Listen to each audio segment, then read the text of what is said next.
యాక్చువల్గా ఈరోజు మా ఇంటికి పెళ్లి కార్డు చుట్టాలు వచ్చారు. వాళ్ళ కోసం కొరమైన పులుసు ఒక పులుసు చేసాం. ఈ పెద్ద మనిషి ఉన్నారు కదా, ఈ పెద్ద మనిషి ఉన్నారు కదా, ఈ పెద్ద మనిషి నువ్వు ఇప్పుడు అక్కడ రసం పెట్టావు. చేపల కూర రెండు పులుసు ఏంటి? రెండు చేపల కూరలు ఎవరు రసం తింటారు కదా అని చెప్పి వండలేదమ్మా. నువ్వు వెళ్ళాలి. పులుసు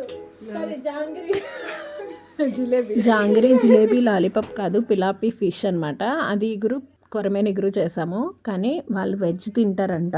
పెళ్లి పిలుపులకు వచ్చే వాళ్ళకి నాన్ వెజ్ భోజనం వండాం చూడండి, మేము వేరే లెవెల్ అనమాట. సో వాళ్ళతో కూర్చొని మమ్మీ బయట నుంచి వచ్చి మాట్లాడుతూ ఫ్లోలో రసం పెట్టారు, పొటాటో ఫ్రై చేసేస్తారు, ఒక 15 minutesలో భోంచేసి వెళ్దురు అని చెప్పారు. ఆ మాట విని వెంటనే రసం పెట్టడం స్టార్ట్ చేసాం మేము. ఈ వ్రతం అయ్యే వరకు నాన్ వెజ్ తినరు మా ఇంట్లో. మరి మీరు?